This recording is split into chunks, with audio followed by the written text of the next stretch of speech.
নতুন রেসিপি নিয়েছি জল খাবারের জন্য বা ডিনারে। আপনারা এটা করে খেতে পারেন, ভালোই লাগবে, পেটও পাবে, পুষ্টিকর খাবার। 4টে আমি আলু নিয়েছি, নিয়ে এরকম করে মিক্স করে নিয়েছি, হাতে মিক্স করে নিয়েছি। তেলটা গরম হচ্ছে, আমি এখন পুরোগুলোকে দিয়ে দেবো। আমাকে ভেজে নিয়েছি, ফুলন দেবো, গোটা জিরে দেবো, সামান্য একটু হিং দেবো, আলুগুলো দিয়ে দিলাম। আপনারা এরকম করে খাবেন, দিয়ে কমেন্ট লাইক সাবস্ক্রাইব শেয়ার করে বেশি শেয়ার করে দেবেন। হ্যাঁ, স্বাদ মতো নুনটা দেবেন। সবজি হয়ে গেলে যে স্বাদ মতো ওই হাফ চামচের মধ্যে চিনি দিলাম, হলুদের গুঁড়া দিলাম।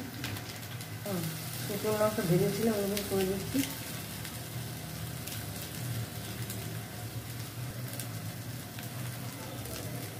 হাতেই করে দিলাম, ওগুলো দিয়ে দিয়েছেন, ভালো করে মিক্স করে নেব। একটা টমেটো কুচি দিলাম, 3টে কাঁচা লঙ্কা দিলাম। ভালো করে পুরটাকে ভেজে নেবো লাল লাল মতো। একটু কাশ্মীরি শুকনো লঙ্কা গুঁড়া দিলাম,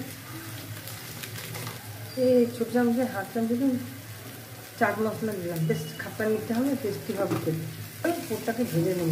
2 চামচি দিয়ে 2 চামচি দিলাম, একদম ছোটো চামচি দিয়েছি। ধনে পাতা দিলাম, ভালোই লাগবে। আপনারা করে খাবেন। দেখুন আলুর পরোটা হেভি টেস্টি জল খাবার, রাতের ডিনারে, বাচ্চাদের স্কুলে টিফিনে দিতে পারেন। এটা হয়ে গেছে আলুর পুরটা, দেখুন লাল লাল করে। এবার আমি নামিয়ে ফেলেছি, পুরটাকে রাখবো ঠান্ডা করে। তবে এখন আটাটা মাখবো, যেমন নর্মাল আটা মাখি সেরকম মাখবো। একটু বড় বাটি দিয়ে 1 বাটি নিয়েছি।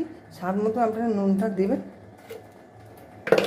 স্বাদ মতো একটু নুনটা চিনিটা দিচ্ছি, বেশ টেস্টি লাগবে, বেশ খাস্তা হবে। হালকা আপনারা এইভাবেই ঘরে তৈরি করে খাবেন, খেয়ে কমেন্ট লাইক সাবস্ক্রাইব দুটো দেবেন। আমার মাখা হয়ে গেল, এবার একটু রেস্টে দিই, 5 মিনিট রেস্টে রাখি।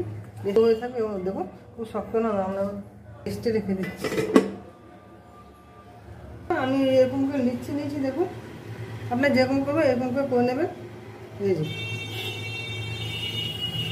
এরকম করে নিলাম। এই যে পুরটাকে এরকম ভালো করে ঢুকিয়ে দেবেন ভেতরে, না যেন না খুলে যায়। ভর্তি করে পুরটা দেবেন। এই যে মুখটা এরকম করে মেরে, এই যে আমি এরকম করে মেরে নিলাম।